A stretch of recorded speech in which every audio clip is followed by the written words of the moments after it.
خوشخبری یہ ہے ثم تکون خلافۃ علی منہاج النبوہ، پھر ایک دور آئے گا خلافت علی منہاج النبوہ کا۔ یہ محمد الرسول اللہ کی نوید ہے، وہو الصادق المصدوق، وہ سچے ہیں، ان کی صداقت پر خود اللہ گواہ ہے، لہذا وہ دور آ کر رہے گا، اس میں کسی بھی بندہ مومن کے لیے کسی شک و شبے کی کوئی گنجائش نہیں۔ اگلی حدیث اگلی سنیے، اب جب یہ دور آئے گا تو عالمی ہوگا، نیو ورلڈ آرڈر نہیں ہوگا، جسٹ ورلڈ آرڈر ہوگا۔ یہ نیو ورلڈ آرڈر NWO، حقیقت میں نیو ورلڈ آرڈر ہے JWO، لیکن اسی کو بدلنا ہے جسٹ ورلڈ آرڈر آف اسلام، اور وہ گلوبل ہوگا۔ دو حدیثوں کا تذکرہ کر دوں۔ حضرت ثوبان حضور کے ایک آزاد شدہ غلام تھے، وہ روایت کرتے ہیں، مسلم شریف کی روایت ہے، یہ صحیحین میں فرماتے ہیں کہ حضور نے ارشاد فرمایا ان اللہ زوالی الارض فرأیت مشارقها ومغاربها وان امتی سیبلغ ملکها ما زوی لی منها، رواہ مسلم رحمہ اللہ۔ حضور فرماتے ہیں اللہ تعالیٰ نے میرے لیے پوری زمین کو لپیٹ دیا، یہاں تک کہ میں نے اس کے سارے مشرق دیکھ لیے، سارے مغرب دیکھ لیے، اور سن لو مجھ سے، ٹیک اٹ فرام می، میری امت کی حکومت ان تمام علاقوں پر قائم ہو کر رہے گی جو مجھے زمین کو لپیٹ کر اور سکیڑ کر دکھا دیے۔ گلوبل ہوگی کہ نہیں؟ دوسری حدیث سنیے، یہ پھر مسند احمد ابن حنبل کی ہے۔ حضرت مقداد ابن الاسود رضی اللہ تعالی عنہ فرماتے ہیں حضور نے فرمایا لا يبقى على ظهر الارض بيت وبر ولا مدر الا ادخله الله كلمة الاسلام بعز عزيز وذل ذليل اما يعزهم الله فيجعلهم من اهلها او يذلهم فيدونون لها۔ یہ ہے حدیث مسند احمد ابن حنبل کی۔ اور حضرت مقداد فرماتے پھر میں نے کہا اچھا تب تو ہو جائے گی وہی بات وَيَكُونَ الدِّينُ كُلُّهُ لِلَّهِ، دین کل کا کل اللہ کے لیے ہو جائے گا۔ حدیث کا ترجمہ یہ ہے کہ حضور نے فرمایا روئے زمین پر نہ کوئی اینٹ گارے کا بنا ہوا گھر رہے گا، نہ کوئی اونٹ کے بالوں کے بنے ہوئے کمبلوں کا خیمہ رہے گا جس میں اللہ تعالیٰ کلمہ اسلام کو داخل نہ کر دے۔ لیکن یہ داخلہ دو طریقے سے ہوگا، بعز عزیز وذل ذلیل، یا صاحب عزت کے اعزاز کے ساتھ، یا کسی مغلوب کی مغلوبیت کے ساتھ، یعنی یا تو اللہ تعالیٰ ان کا اعزاز فرمائے گا اور وہ کلمہ اسلام کے خود قائل ہو جائیں گے۔ جب گھر والا خیمے والا اسلام لے آئے گا تو اسلام اس کے گھر میں داخل ہوگا، اس کو بھی عزت نصیب ہوگی۔ وَلِلَّهِ الْعِزَّةُ وَلِرَسُولِهِ وَلِلْمُؤْمِنِينَ، عزت تو حق ہے اللہ کا، اس کے رسول کا اور اہل ایمان کا۔ اور اگر وہ اسلام قبول نہیں کرے گا تو یؤتُ الْجِزْیَةَ عَنْ یَدٍ وَهُمْ صَاغِرُونَ، چھوٹے ہو کر رہنا پڑے گا، جزیہ دینا ہوگا، اسلام کی بالادستی قبول کرنی ہوگی۔ بتائیے اس کے بعد بھی کوئی شک ہے؟ یہ ہے آسمانی نقشہ۔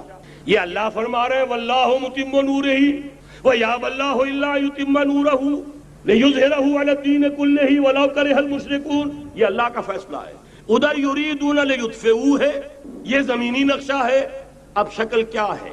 اب میں آپ سے عرض کر دوں کہ ان دونوں کے مابین جو خلا نظر آ رہا ہے، کوئی شخص یقین کے ساتھ نہیں کہہ سکتا کہ اب حالات کا کیا رخ ہوگا، اس لیے کہ ظاہر بات ہے قرآن مجید میں مستقبل کے بارے میں خود حضور سے کہلوایا گیا وَإِنْ أَدْرِي أَقَرِيبٌ أَمْ بَعِيدٌ مَا تُوعَدُونَ۔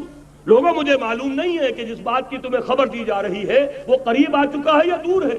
وَإِنْ أَدْرِي لَعَلَّهُ فِتْنَةٌ لَكُمْ وَمَتَاعٌ إِلَىٰ حِينٍ، اور میں نہیں جانتا، ہو سکتا ہے اللہ کچھ اور مہلت دے دے تمہیں اور کچھ اور آزمائش جو ہے اس کے لیے تمہارے لیے کوئی اور مہلت عطا فرما دے، ہو سکتا ہے۔ تو میں بھی کسی دعوے سے نہیں کہہ رہا، لیکن دو امکانات ہیں۔ امکان نمبر ایک کیا ہے؟ ابھی عالم اسلام کا ایک سالڈ بلاک ہے جو یہودی ورلڈ آرڈر کی نگاہوں میں کھٹک رہا ہے۔ میں کھٹکتا ہوں دل یزداں میں کانٹے کی طرح، اگرچہ ان کی اسٹریٹجی کیا ہے؟ ایک ایک کر کے ان کے حصے بکھرے کر کے تیا پانچا کرو۔ ابھی وہ بلاک کون سا ہے؟ ایران ہے، افغانستان ہے، پاکستان ہے اور روسی ترکستان سے آزاد ہونے والی جو ریاستیں ہیں، یہ ایک سالڈ بلاک۔ یہ عجمی مسلمان ہے، عربی نہیں، عربی گئے، یہ نوٹ کر لیجئے، اس لیے کہ عربوں کو اللہ نے فضیلت دی تھی، محمد ان میں سے تھے صلی اللہ علیہ وسلم، یہ رتبہ بلند ملا جن کو مل گیا۔ لیکن ساتھ ہی اللہ نے دھمکی بھی دے دی تھی سورہ محمد میں، ان تتولوا یستبدل قوما غیرکم، اگر تم پیٹھ دکھا دو گے اس مشن کو جو ہم نے تمہارے حوالے کیا ہے، تمہیں ہٹائیں گے، کسی اور کو لے آئیں گے۔ اور یہ بات ہو چکی ہے 13ویں صدی عیسوی میں، 1258 میں جب سقوط بغداد ہوا ہے، عربوں کے ہاتھ سے عالم اسلام کی قیادت چھین لی گئی، معذول کر دیا۔ اس کے بعد قیادت کن کے ہاتھوں میں آئی؟ ترکوں کے ہاتھ میں. ترکان تیموری ہندوستان میں، ترکان صفوی ایران میں، ترکان سلجوقی مڈل ایسٹ میں، اور ترکان عثمانی کا تو کہنا ہی کیا ہے. وہ ایشیا مائنر سے چل کر آپ کو معلوم ہے کہ مشرقی یورپ کا کتنا بڑا علاقہ، دی گریٹ آٹومان امپائر اس صدی کے آغاز تک قائم تھی.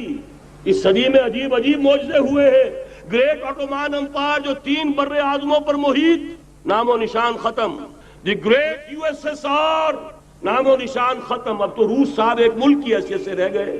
یہ اس صدی میں دو اور وقت نہیں ہے میں اور آپ کو کیا بتاؤں. اس صدی میں تو بڑے بڑے عجیب عجوبے ہوئے ہیں. بڑی بڑی 2 عظیم جنگیں ہو چکی ہیں، تیسری جو ہے سر پر کھڑی ہے، دور نہیں ہے، جس کو حدیث میں کہا گیا ہے الملحمۃ العظمی، تاریخ انسانی کی عظیم ترین جنگ، اور وہی صلیبی جنگ جس کا آغاز بوسنیا سے ہو چکا ہے. بہرحال اس وقت جو میں کہہ رہا تھا، ورنہ میرے پاس تو یعنی یہ کہ درد دل کہنے کے لیے وقت نہیں ہے، مجھے اپنی بات کو محدود کرنا پڑ رہا ہے. لیکن میں اب آ رہا ہوں اصل موضوع کی طرف کہ ایک امکان تو یہ ہے کہ اس بلاک میں اسلام کا احیاء ہو، اور اس کے لیے کچھ نویدیں بھی موجود ہیں احادیث نبویہ میں.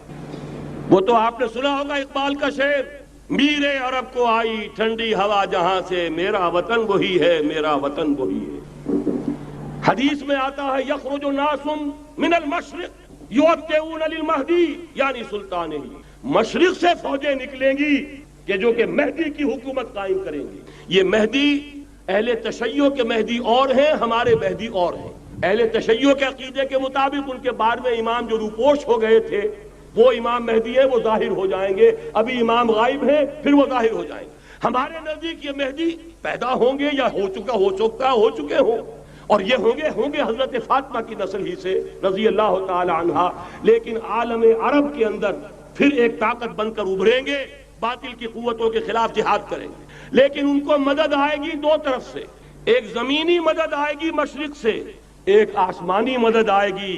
عیسیٰ ابن مریم کا نزول، حضرت مسیح علیہ الصلوۃ والسلام جو زندہ آسمان پر اٹھائے گئے تھے نازل ہوں گے. اور در حقیقت ان 2 مددوں کے نتیجے میں پھر یہود کا قلع قمع ہوگا، اور یہی گریٹر اسرائیل ان کا گریٹر گریو یارڈ بن کر رہے گا، عظیم تر قبرستان بن کر رہے گا. اس کی بڑی واضح حدیثیں موجود ہیں، اس کی بڑی تفصیلی خبریں موجود ہیں. یہ احادیث کی کتب کے اندر بدقسمتی سے ہماری اس کی طرف توجہ نہیں. ایک تو یہ ہو سکتا ہے. اسی طریقے سے ایک اور حدیث ہے، یخرج من خراسان رایات سود، اور یہ مسلم شریف کی روایت ہے، نوٹ کیجئے گا، نہیں ترمذی شریف کی روایت ہے. یخرج من خراسان رایات سود لا يردها شیء حتی تنصب بإیلیا. اور خراسان حضور کے زمانے میں آج کے افغانستان کا نام. یہ افغانستان میں جو جہاد ہوا ہے، غلطیاں ہوئی ہیں اور غلطیوں کا خمیازہ بھگت رہے ہیں. یہ تو اللہ تعالیٰ کی سنت ہے جس میں اللہ نے صحابہ کو بھی ایگزمپٹ نہیں کیا، غلطی کی سزا دی ہے. 35 صحابہ کی غلطی غزوہ احد میں ہوئی، جہاں سے حکم تھا کہ مت ہٹنا، 50 میں سے 35 ہٹ گئے. نتیجہ کیا نکلا؟ فتح شکست میں بدل گئی. 70 صحابہ شہید. اللہ تعالیٰ نے فرمایا وَلَقَدْ صَدَقَكُمُ اللَّهُ وَعْدَهُ إِذْ تَحُسُّونَهُم بِإِذْنِهِ حَتَّىٰ إِذَا فَشِلْتُمْ وَتَنَازَعْتُمْ فِي الْأَمْرِ وَعَصَيْتُم مِّن بَعْدِ مَا أَرَاكُم مَّا تُحِبُّونَ. مسلمانوں ہم سے گلہ نہیں کر سکتے، ہم نے اپنا وعدہ سچا کر دکھا دیا تھا جبکہ تم انہیں گاجر مولی کی طرح کاٹ رہے تھے. لیکن جب تم ڈھیلے پڑ گئے، تم نے ڈسپلن کو توڑا، تم نے اختلاف کیا، تو سزا دی ہم. تو اگر صحابہ کرام رضوان اللہ تعالی علیہم اجمعین خیر الناس بعد الانبیاء، پوری نوع انسانی کے اندر انبیاء کے بعد بلند ترین انسان، اگر ان کی بھی غلطی کا خمیازہ جو ہے اللہ نے چکھایا، کیوں چکھایا؟ ضروری تھا، آئندہ کے لیے سبق ہو جائے. یہ وَلِيُمَحِّصَ مَا فِي قُلُوبِكُمْ، تاکہ تمہارے دلوں کے اندر اگر کہیں کوئی کھوٹ ہے اور پاک کر دیں ہم. اس لیے بہرحال غلطیاں ہوئی ہیں افغانستان میں. ایک امام کے ساتھ بیعت نہیں تھی، بلکہ بدقسمتی اور بڑھ کر یہ ہے بیعت کر کے توڑ دی. عبد الرسول سیاف صاحب کے ہاتھ پر ہمارے پاکستان کے 7 گروپ جو تھے، انہوں نے عین حرم میں بیٹھ کر بیعت کی اور پاکستان آ کر بیعت توڑ دی. سزا اس کی مل رہی ہے. آپس کی خانہ جنگی یوں ہی نہیں ہو رہی، کوئی سبب ہے. لہذا یہ سزا تو ملے گی، لیکن جتنا خون یہاں پر خلوص کے ساتھ دیا گیا ہے اس کی مقدار بھی کم نہیں ہے. یہاں سے خیر برآمد ہوگا. اور دوسری بات اپنے بارے میں نوٹ کر لیجئے، یہ پاکستان، بچا کھچا Pakistan, what remains of Pakistan, یہ اصل میں ہے کیا؟ مولانا بہت خوبصورت انداز میں فرما رہے تھے یہ 313 نہیں تھے، اسلام تھا۔ اسی طرح نوٹ کیجئے پاکستان نہیں ہے، 4 صدیوں کی تجدیدی مساعی کا حاصل ہے۔ آپ نے کبھی نوٹ کیا ختم نبوت کے بعد اب سب سے اونچا منصب کس کا ہے؟ مجددین۔ سنن ابی داؤد کی روایت، ان اللہ یبعث فی هذه الامہ علی راس کل 100 عام من یجدد لها دینها۔ اور نوٹ کیجئے کوئی بات ہے 1000 برس تک سارے مجدد عالم عرب میں پیدا ہوئے، جیسے ہی دوسرا 1000 سال شروع ہوا، الف ثانی کا مجدد اعظم شیخ احمد سرہندی کہاں تھا؟ صنم خانہ ہند میں حاضر ہوا۔ میں شیخ مجدد کی لحد پر، وہ خاک کے ہے زیر فلک مطلع انوار، گردن نہ جھکی جس کی جہانگیر کے آگے، جس کے نفس گرم سے ہے گرمی آرار۔ وہ پھر 12ویں صدی کا مجدد اعظم امام الہند شاہ ولی اللہ دہلوی، 13ویں صدی کا مجدد اعظم سید احمد بریلوی، اس کے خون کا امین اور اس کے ساتھ کے شہداء کے خون کا امین، ان کے جسموں کا امین آپ کا خطہ ہزارہ، آپ کا خطہ سوات، اس میں ان کی جانیں ہیں جو دی گئی ہیں۔ اور وہ نہایت میں آپ سے عرض کر دوں دور صحابہ کے بعد اتنا خالص اسلامی جہاد پوری مسلمان تاریخ میں نہیں ملے گا جتنا وہ تحریک شہیدین کا۔ 14ویں صدی ہجری میں شیخ الہند جیسا مجاہد اعظم کہ انگریز نے گرفتار کر کے قید بھی کیا ہے، تو کہاں ہندوستان میں نہیں، کہاں جزیرہ سائرس، کیا نام تھا، مالٹا، جزیرہ مالٹا بحر روم میں۔ اقبال کے نفس سے ہے لالے کی آگ تیز، ایسے غزل سرا کو چمن سے نکال دو۔ کہیں ہندوستان کی کسی جیل میں ہوا تو شاید اس کے نفس کی گرمی ہی سے کوئی حرارت پیدا ہو جائے۔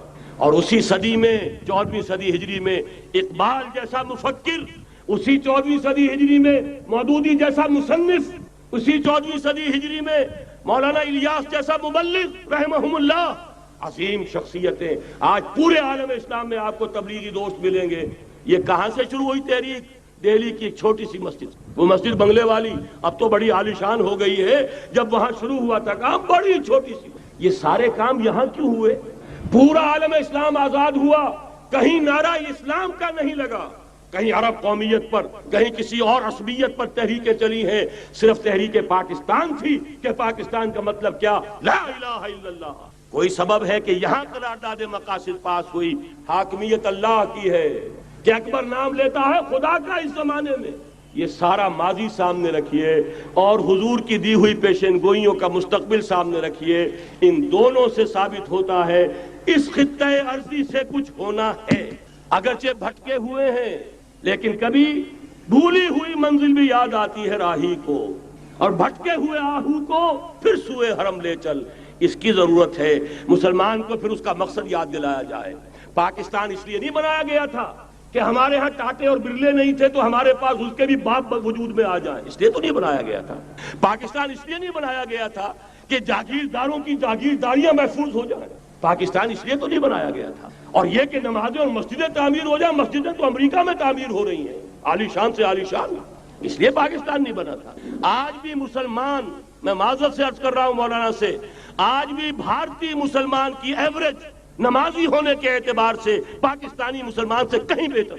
آج بھی برقع نظر آ جائے گا تو ہندوستان میں نظر آ جائے گا۔ میں نے اپنی آنکھوں سے دیکھا چند سال پہلے جب مکہ مسجد حیدرآباد دکن میں 3 دن مسلسل میری تقریریں ہوئی ہیں، 10,000 مرد اور 5,000 خواتین، اور ان میں سے کوئی بغیر برقعے کے نہیں تھی۔ ایک سیلاب نظر آ رہا تھا برقعوں کا کہ جب جلسہ ختم ہوا ہے رات کے 12 بجے 3 دن تک متواتر۔ یہاں کہاں نظر آئے گا برقع آپ کو؟ یہاں تو جس کے بعد 2 پیسے ہو گئے اس نے سب سے پہلے برقع اتار کے پھینک دیا۔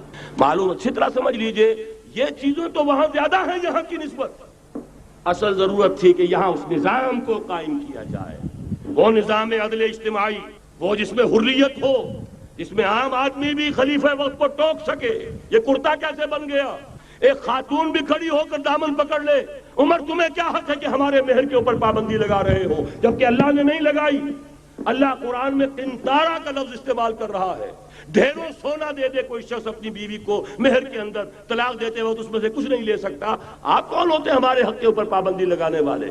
اور عمر نے کہا، آج ایک بڑھیا نے وہ اب عمر کو دین سکھایا، آرڈیننس واپس۔ حضرت سعد بن ابی وقاص رضی اللہ تعالی عنہ جو فاتح ایران تھے، وہ گورنر ایسے ہی نہیں بن گئے تھے ریوڑیاں بٹی ہو اور گورنر ہی مل گئی ہو، وہ تو خود فاتح تھے ایران کے، اس لیے گورنر تھے۔ صرف ایک پرچہ پہنچا ہے بارگاہ خلافت میں، حضرت عمر فاروق کے پاس انفارمیشن آئی، سعد نے اپنے گھر کے باہر ڈیوڑی بنا لی ہے اور ایک دربان کھڑا کر حضرت بلال کو بھیجا ہے رقعہ دے کر، اور یہ حکم تھا کہ بلال پہلے تو جاتے ہی ڈیوڑی میں آگ لگا دینا، پھر یہ رقعہ دینا میرا۔ اور رقعے میں لکھا ہوا تھا، اے سعد، لوگوں کو ان کی ماں انہیں آزاد جانا تھا، تم نے انہیں اپنا غلام کب سے بنا لیا ہے؟ یہ دربان کھڑے کر دیے اپنے آگے۔ وہ حریت، وہ مساوات کہ جا رہا ہو خلیفہ وقت اور چارج لینے جا رہا ہے بیت المقدس کا، کوئی ذاتی علاج کے لیے نہیں جا رہا، سیر و سیاحت کے لیے نہیں جا رہا، چارج لینے کے لیے بالکل سرکاری وزٹ ہے، آفیشل وزٹ ہے، اسٹیٹ وزٹ۔ اور حال کیا ہے؟ 700 میل کا فاصلہ طے کرنا اور ایک اونٹنی، کوئی انٹوریج نہیں، کوئی خدم و حشم نہیں، کوئی جمبو جٹ بھرے ہوئے نہیں، کچھ نہیں، ایک اونٹنی، ایک خادم۔ اس ایک اونٹنی پر چونکہ راستے کا راشن بھی ہے لہذا 2 آدمی نہیں بیٹھ سکتے، ایک بیٹھ سکتا۔ ایک منزل خلیفہ وقت بیٹھا ہوا ہے اوپر اور خادم نکیل پکڑ کر چل رہا ہے، اگلی منزل خادم اوپر بیٹھا ہے اور خلیفہ وقت عمر بن الخطاب رضی اللہ تعالی عنہ اور وہ آگے آگے نکیل پکڑ کر چل رہے ہیں۔ یہ نظام چاہیے آج نوع انسانی کو۔ اس کے انتظار میں، اس کی تلاش میں نوع انسانی نے کتنے تجربے کر لیے، کیسی چھلانگیں لگائیں، ملوکیت ختم کی، آسمان سے گرا کھجور میں اٹکا، جمہوریت آئی نام نہاد، لیکن وہ سرمایہ دارانہ نظام بن کر آگے سے بڑھ کر لعنت بن گئی۔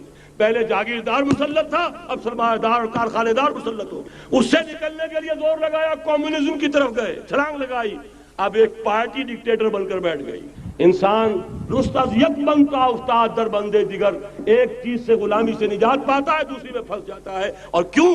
کہ وہ نظام عدل اجتماعی جو محمد عربی کو دے کر بھیجا گیا تھا، اس کے کسٹوڈین سوئے ہوئے، اس کے کسٹوڈینز کو اندازہ ہی نہیں۔ یہ نسخہ تو ہمارے پاس تھا، ہمیں عمل کرنا تھا اور دنیا کے سامنے پیش کرنا تھا۔ پاکستان بنایا اس لیے گیا تھا کہ ہم اس کا ایک نمونہ دنیا کے سامنے پیش کریں گے۔ قائد اعظم نے فرمایا تھا کہ ہم یہ چاہتے ہیں کہ پاکستان کی صورت میں عہد حاضر میں اسلام کے اصول حریت و اخوت و مساوات کا ایک نمونہ قائم کر کے دکھا۔ کہاں ہے وہ؟ بھٹک گئے، سو گئے۔ بہرحال اب بھی وقت ہے، جب تک سانس تب تک آس۔ میرے عزیز نے تو ڈرایا ہے اور صحیح ڈرایا ہے۔ اللہ تعالیٰ نے 25 برس انتظار کیا تھا، پہلے عذاب کا کوڑا پھر مارا ہماری پیٹھ۔ وَلَنُذِيقَنَّهُم مِّنَ الْعَذَابِ الْأَدْنَىٰ دُونَ الْعَذَابِ الْأَكْبَرِ، بڑے عذاب سے پہلے چھوٹا عذاب کا مزہ چکھائیں گے۔ لَعَلَّهُمْ يَرْجِعُونَ، شاید کہ لوٹ آئیں۔ وہ ہم سے 1000 میل کے فاصلے پر ہوا تھا، اگرچہ 93,000 ہمارا کڑیل جوان، جن میں غالباً 43,000 فوجی، اور یہ کہ تقریباً اتنی تعداد میں جو غیر فوجی تھے، وہ اس ہندو کے غلام بنے، قیدی بنے، جن پر 800 برس تک، کہیں 600 برس تک، کہیں 1000 برس تک حکومت کی۔ اتنی بڑی شکست کا کلنک کا ٹیکا ہماری پیٹھ پر پڑا۔ پہلے عذاب کا کوڑا آ گیا تھا، 25 برس ہو گئے تھے، قمری حساب سے نوٹ کر لیجئے، یہ نہ سمجھیے 24.25 برس ہوئے تھے، 24.25 برس قمری حساب سے 25 برس تھے۔ اور اب نوٹ کر لیجئے اگلے 25 برس کے پورے ہونے میں اگلے رمضان کی 27 تاریخ تک صرف مہلت ہے، نصف صدی پوری ہوا چاہتی۔ کوئی عجب نہیں اس عذاب الادنا سے بعد ہم جاگے نہیں، ہوش میں نہیں آئے، کوئی عجب نہیں کہ بڑے عذاب کا کوڑا ہماری پیٹھوں پر برس جائے۔ لیکن مجھے یہ یقین ہے، نوٹ کر لیجئے، اگر یہ دوسرا امکان ہو گیا، خدا نہ خواستہ اللہ کے عذاب کا کوڑا ہماری پیٹھ پر برسا، مجھے یقین ہے اللہ ہندوؤں کو مسلمان بننے کی توفیق دے گا، لیکن اسلام کا بول بالا اسی خطے سے ہوگا۔ تاریخ میں یہ ہو چکا ہے آیا فتنہ تاتار کے افسانے سے، پاسباں مل گئے کعبے کو صنم خانے سے۔ تاتاریوں کے ہاتھوں کروڑوں مسلمان قتل ہوئے، لیکن اسلام نے تاتاریوں کو فتح کر لیا، اور پھر اسلام کا مسلمانوں کا دوسرا دور عروج انہی تاتاریوں کی مختلف شاخوں کے تحت ہوا۔ وہ تاتاری ہی تو تھے، وہ سارے ہورس، ٹرکش ہورس، ترکان تیموری، ترکان صفوی، ترکان سلجوقی، ترکان عثمانی، وہی تو سٹاک تو وہی ہے آیا فتنہ تاتار کے افسانے سے، پاسباں مل گئے کعبے کو صنم خانے سے، اس لیے کہ حضور نے فرمایا مشرق سے ہوگا، جہاں سے فوجیں چلیں گی، تو کوئی عجب نہیں۔ بہرحال یہ 2 امکانات ہیں، لیکن اس کا فیصلہ تیرے ہاتھوں میں ہے، دل یا بدن، سیدھی بات۔ اگر تو اب بھی ہم ٹھیک ہو جائیں، جاگ جائیں، ہوش میں آ جائیں، قوم یونس کی طرح توبہ کر لیں، تو بغیر عذاب کے کوڑے کے رحمت خداوندی ہم پر سایہ کرے گی. اگر ہم نہ جاگے تو وہ عذاب کا کوڑا آئے گا. یہ نہیں میں کہہ سکتا ان ادری قریب بعید ما توعدون، یہ میں نہیں کہہ سکتا، یقین کے ساتھ جانتا ہوں کہ آئے گا، لیکن یہ کہ اس کے بعد بھی یہی سے بول بالا ہوگا. اگر ہمارے ذریعے نہیں تو ان کے ذریعے سے جو ہمیں شکست دے کر پھر اسلام قبول کر لیں. لیکن کیوں نہ پہلے ہی راستے پر چلنے کی کوشش کریں.